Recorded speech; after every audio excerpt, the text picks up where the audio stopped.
I wasn't really going to do a video on this because it's something that, most serious boxing fans just don't take seriously at all. But I've been hearing this argument a lot more over the past couple of weeks, and it's people saying that anyone that holds a belt should be looked at equally, and the other one is Deontay Wilder is a far better heavyweight champion and should be thought of above Tyson Fury. Now, this shouldn't be taken seriously at all by anybody, that has half a clue about the sport. If you look at any boxing ranking system, Boxrec, Ring Magazine, Boxing News 24, maybe not quite a serious as one as Boxrec and Ring Magazine, none of these people rank Wilder above Tyson Fury. And why I'm using these boxing ranking systems, Boxrec, Ring Magazine, etc., is because they include all heavyweights. You can't just look at the WBC or the IBF and say, oh well, Anthony Joshua or Deontay Wilder, they were ranked number one there, so they're the best heavyweight. Because it doesn't include people like Wladimir Klitschko, it doesn't include people like Tyson Fury or anyone else that holds a belt. Obviously, Wladimir doesn't hold a belt anymore, but he's not in some of the ranking systems, so that's why they shouldn't be taken seriously. The only ones that should be taken seriously, obviously, are the ranking systems that include all the heavyweights, because that's the only way, obviously, you can compare them all to each other and compare all their performances when they're actually being ranked against each other. It should be plainly obvious to everybody that in order to be the best heavyweight, there's only real one heavyweight champion. One real heavyweight champion. The rest are all belt holders. Seriously, you cannot be the best heavyweight in the world without beating the best guy in the world. I don't know how anyone finds this really difficult to understand. If you want to be the best, you've got to beat the best. You can't just beat, for Wilder, for example, and Joshua. Joshua fought Martin, and Martin was ranked number 8 or 9 in the world to get the belt. There's a big difference between beating Charles Martin and beating Alexander Povetkin, or beating Wladimir Klitschko, or Tyson Fury, or Deontay Wilder, as a matter of fact. And there's a big difference between Deontay Wilder fighting Stavern, who was only ranked number 5 at the world, at his very highest, and then beating Tyson Fury or a Wladimir Klitschko. There's a huge difference there. Stavern, best win was against Chris Arreola, and just look how people are making fun of Deontay Wilder fighting Chris Arreola now. One of the arguments people put forward is Deontay Wilder has had more title defenses than Tyson Fury. Okay, number one, Deontay Wilder never beat the best guy in the world, or actually anybody really close to the best in the world at the time, to get the belt. And then look who's fought since then. Eric Molina, ranked 47th in the world. Johan Duhaupas, ranked, I think it was like 37th in the world. Artur Szpilka, ranked 21 in the world. Now he's going back down to Chris Arreola again, who's ranked 42nd in the world. Doesn't matter how many of these guys he beats, he can fight a million of these guys. It's never going to make him number one. It doesn't matter how many title defenses he has against guys that are far lower level than even the top 10 guys. Artur Szpilka was the best guy he's defended the title against, and he's not even in the top 20. It's not like there's not good fighters out there for him to fight. There's plenty of them. There's even plenty in the WBC.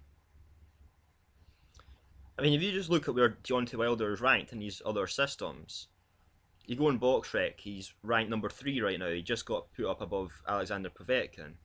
Ring Magazine, he's only number 3 in that because Alexander Povetkin's been removed from the Ring Magazine rankings because of failing the drug test, obviously.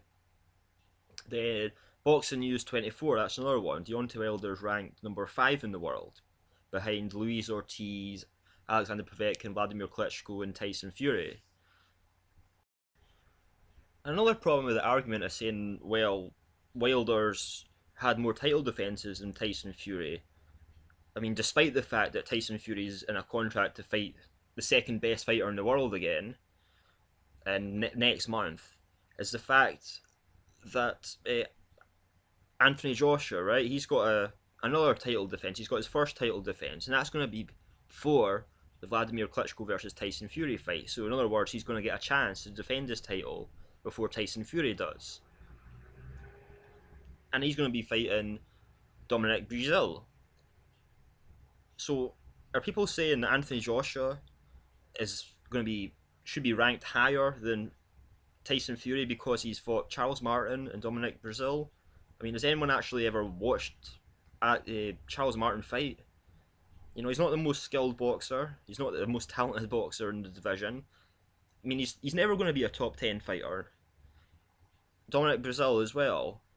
He's kind of slow. Yeah, he's big, but he's slow. He's never going to be a top 10 fighter, and he's not in the top 10 right now. He's not even in the top 20. You know, you can't rank him above these other great fighters just because he had a title defense. I mean, the argument makes no sense at all. I mean, you cannot rank Anthony Joshua above Tyson Fury because he's fought Charles Martin, ranked 8th in the world, and Dominic Breazeale, ranked 22nd or 23rd or something in the world, when Tyson Fury has just beat the best heavyweight in the world, who's been ranked number 1 in the world for almost 10 years during his title reign.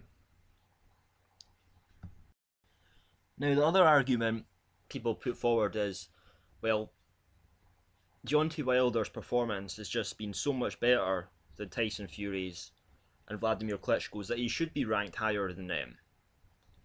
Now, the problem with this argument, obviously, is his performance has not been better. It's been worse. I mean, if you look at his title defences against these quite low-ranked fighters compared to him, Eric Molina, you know, lost a round, had some trouble with him. Johan Tuipa lost a round against him, had some trouble with him. Artur Szpilka, okay, yes, the judges' scorecards officially had Deontay Wilder winning that fight, but for the majority of people watching that fight, Artur Szpilka was outboxing Deontay Wilder. Now let's look at Tyson Fury. Tyson Fury fought Derek Chisora, who's a solid top 15 fighter, as in ranked higher than Szpilka, Tuipa, Molina. How was Tyson Fury's performance against Derek Chisora? He dominated him. He won every single round. He made it look very easy. Christian Hammer as well. He's in the top 20, as in ranked above Eric Molina, Tuipa, Szpilka again.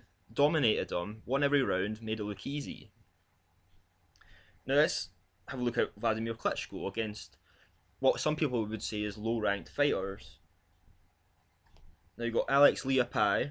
Now Alex Leapai was actually his mandatory at the time, but let's just consider him a low-ranked fighter because a lot of people probably will here. Wladimir Klitschko. He not only won every single round, but knocked him out in the 5th round, far faster than Wilder did against Molina, Szpilka, blah blah. Francis Pianeta knocked him out in the 6th round, won every round again. Jean-Marc Mormec won every round, knocked him out in the 4th round. So, Wladimir Klitschko's performance, compared to Deontay Wilder's, so far has been miles better than anything Deontay Wilder has performed against his three voluntary defences. So to say Deontay Wilder's performance has been so much better than Wladimir Klitschko, or so much better than Tyson Fury, is, I mean, there's no evidence for that at all. All the facts and all the evidence points to Tyson Fury and Wladimir Klitschko's performance being better. So if your argument is Deontay Wilder should be ranked higher because of his performance, then it's simply not true at all. I think I've covered everything now, but what it really comes down to is the fact if you want to be the best heavyweight in the world, you have to beat the best heavyweight in the world. And right now, that is Tyson Fury. And you just can't get around it. It doesn't matter if you hate Tyson Fury, it doesn't matter if you're a massive Wladimir Klitschko fan, a massive Deontay Wilder fan, Luis Ortiz, Anthony Joshua. They have to prove they're the best by beating this guy.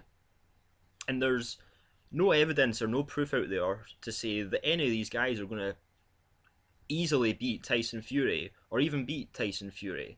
You know, Tyson Fury might go undefeated for a long time, it's very possible.